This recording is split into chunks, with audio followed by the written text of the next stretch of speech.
Hello guys, welcome back to the series of tense, and now we are going to learn our next tense, which is past indefinite tense.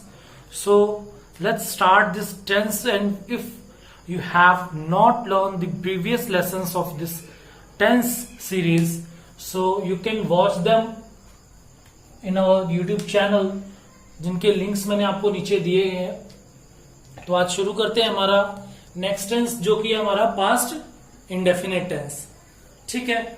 Mainly past indefinite tense क्या होता है, यानी the actions which have been completed in the past, यानी जो भी काम हमारा past में कंप्लीट हो चुका है उसके लिए हम इस टेंस का यूज करते हैं. सपोज जैसे अगर वह दिल्ली गया, राम ने रावण को मारा, क्या तुम सो गए थे, इस प्रकार के कि जो काम हमारे पास्ट में ही पूरे हो चुके हैं वो हमारे लिए पास्ट इंडेफिनिट टेंस के अंदर इस प्रकार के सेंटेंसेस आते हैं.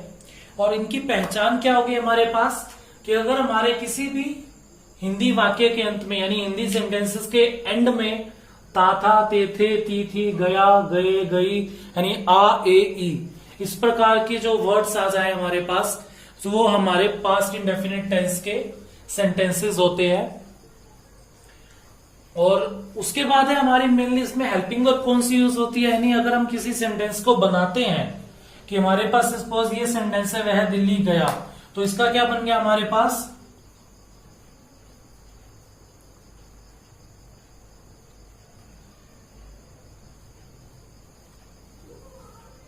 ही वेंट टू दिल्ली.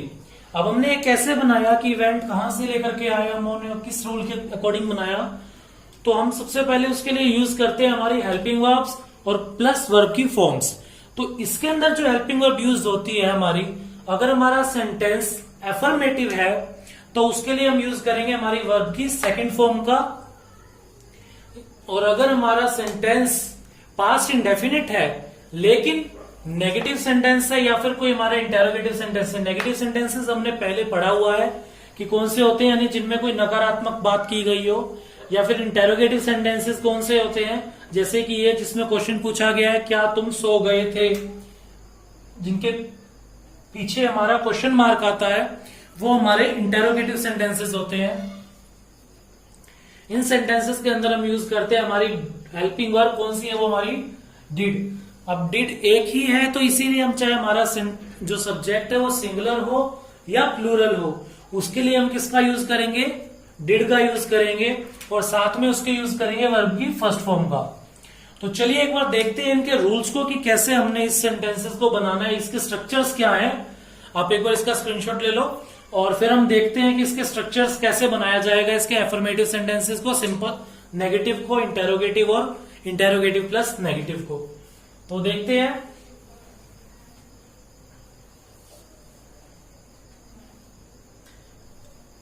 सबसे पहले हम एफर्मेटिव देख रहे हैं, तो मैंने एफर्मेटिव के दो एग्जांपल्स रख लिए हैं अभी भी. और हमारा एफर्मेटिव सेंटेंस बनाने का रूल क्या है,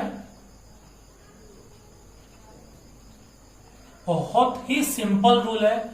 एक बार ये याद कर लोगे फिर भूलोगे नहीं. सब्जेक्ट प्लस वर्ब की सेकंड फॉर्म के साथ ऑब्जेक्ट और देन हमारा फुल स्टॉप. यानी सिंपल हमारे पास जो दिया है, सब्जेक्ट, हमारी वर्ब की सेकंड फॉर्म और फिर ऑब्जेक्ट. कोई हमने हेल्पिंग वर्ब नहीं लगानी एफर्मेटिव सेंटेंस के अंदर, और कोई कुछ और नहीं लगाना. हमारे पास सिर्फ सब्जेक्ट दिया है, उसके बाद वर्ब की सेकंड फॉर्म और फिर ऑब्जेक्ट, जैसे हमने इसमें किया. सबसे पहले हमारा सब्जेक्ट देखते हैं, वो क्या है हमारा, ही, वह, और वह के लिए हमने यूज कर दिया ही. उसके बाद हमारी वर्ब की सेकंड फॉर्म, वर्ब क्या थी, गया, यानी कि जाना, और जाने के लिए हम क्या यूज करते हैं, गो, और गो की सेकंड फॉर्म क्या हो गई हमारी, वेंट, जिसको हम लिख लिया हमने वेंट. और उसके बाद हमारा ऑब्जेक्ट दिल्ली, और दिल्ली के साथ प्रपोजिशन लगा करके हमने बना दिया sentence, he went to Delhi. इसी प्रकार से ये है, राम ने रावण को मारा. तो ये कैसे बनाएंगे, सबसे पहले हमारा सब्जेक्ट राम, उसके बाद हमारा वर्ब की सेकंड फॉर्म, यानी वर्ब कौन सी है, मारा, मारना मतलब किल, तो राम, किल की second form killed, Ravan, Ram killed Ravan, Ram ने रावण को मारा. सब्जेक्ट प्लस वर्ब की सेकंड फॉर्म और उसके साथ हमारा ऑब्जेक्ट. उसके बाद नेक्स्ट है हमारा नेगेटिव सेंटेंस, कि अगर हमारे पास नेगेटिव सेंटेंस दिया हो तो हम कैसे करेंगे। उसके लिए सबसे पहले सब्जेक्ट प्लस हमारी हेल्पिंग वर्ब जो कि है हमारी डिड प्लस वर्ब की फर्स्ट फॉर्म प्लस हमारा ऑब्जेक्ट, और फिर हमारे पास नेगेटिव सेंटेंस है तो उसके लिए हम क्या करेंगे, डिड के बाद नॉट का यूज करेंगे प्लस हमारी वर्ब की फर्स्ट फॉर्म का, और देन हमारा जो है ऑब्जेक्ट आएगा। Subject plus helping verb plus not plus verb की फर्स्ट फॉर्म प्लस ऑब्जेक्ट, हमारा ये सेंटेंस हमारा बनेगा। और अब हम इसका एग्जांपल देखते हैं कि इसी एग्जांपल को देख लेते हैं। सपोज हमारा जैसे वह दिल्ली गया है, तो अगर हम इसकी जगह कर दे वह दिल्ली नहीं गया, तब हम इसको कैसे बनाएंगे, उसके लिए लिख रहे हैं हमारा जैसे सबसे पहले सब्जेक्ट, फिर हमारी हेल्पिंग वर्ब डिड आएगी क्योंकि हमारा नेगेटिव सेंटेंस है,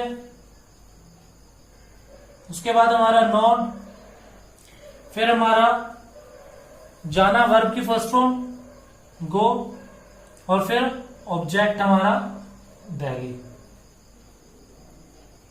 ही did not go to Delhi, हमारा सेंटेंस बन जाएगा इस प्रकार से। अगर हमने उसको बनाना हो राम ने रावण को नहीं मारा, तो Ram did not kill Ravan, ये हमारा सेंटेंस बन जाएगा। हालांकि सेंटेंस गलत है क्योंकि राम ने रावण को मारा था। और अब हम देखते हैं इंटेरोगेटिव सेंटेंस जो कि हमने अभी नीचे लिखा था और लेकिन उसको बनाया नहीं था, और अब हम इसको बनाएंगे। कैसे बनाएंगे वो अब हम देख रहे हैं कि सबसे पहले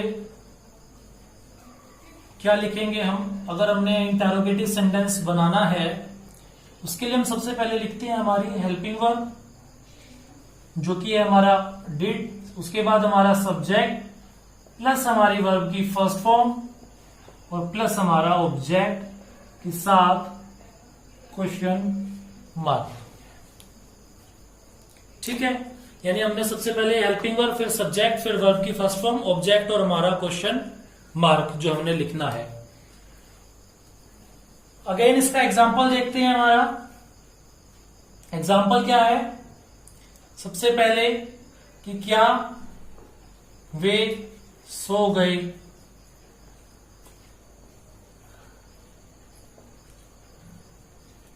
यही अगर हमने इसको लिख दिया सिंपल कि क्या वे सो गए, तो इसी सेंटेंस को यहां कहां बन गया हमारा पास्ट इंडेफिनिट का, और वो भी इंटेरोगेटिव सेंटेंस। तो इसको कैसे बनाएंगे, सबसे पहले हेल्पिंग वर्ब जो कि है हमारी डिड, उसके बाद हमारा सब्जेक्ट जो कि है हमारा वे, और वे को इंग्लिश में लिखते हैं दे, फिर वर्ब की फर्स्ट फॉर्म, वर्ब क्या है हमारी जाना, सो गया, सोना हमारी पूरी हेल्पिंग वर्ब की फर्स्ट फॉर्म है, तो सोने को स्लीप,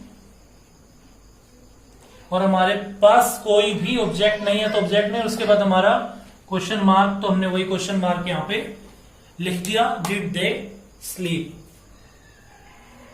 और दे हमारा शॉर्ट फॉर्म में आएगा, डिड दे स्लीप, क्या वे सो गए। यानी अगर हम जो इस प्रकार के नॉर्मल वाक्य हैं हमारे, जो हमारे नॉर्मल बोलचाल में यूज होते हैं, उनके लिए हम इन सेंटेंसेस को अच्छे से यूज कर सकते हैं। और एक सेंटेंस हमारा और बचता है इसके बाद, कौन सा है हमारा इंटेरोगेटिव प्लस नेगेटिव का, जिसके लिए हम क्या करते हैं, सबसे पहले हमारी हेल्पिंग वर्ब, फिर हमारा सब्जेक्ट, फिर हमारा नॉट, फिर हमारी वर्ब की फर्स्ट फॉर्म प्लस ऑब्जेक्ट के साथ क्वेश्चन मार्क। ये हमारा इंटेरोगेटिव प्लस नेगेटिव सेंटेंस बन जाएगा। यानी हम इसको धीरे धीरे कर सकते हैं, लेकिन आप चाहें तो इसमें पॉज करके एक बार उसको सेंटेंस देखिए, उसके रूल पढ़िए, उसको नोट डाउन कीजिए, फिर उसके बाद वीडियो को आप आगे चला सकते हैं। और इंटेरोगेटिव प्लस नेगेटिव के लिए भी अगर हम इसी सेंटेंसेस, ऐसे सेंटेंसेस को देखें, जैसे है हमारा सेंटेंसेस कि क्या वह गाना गाती थी,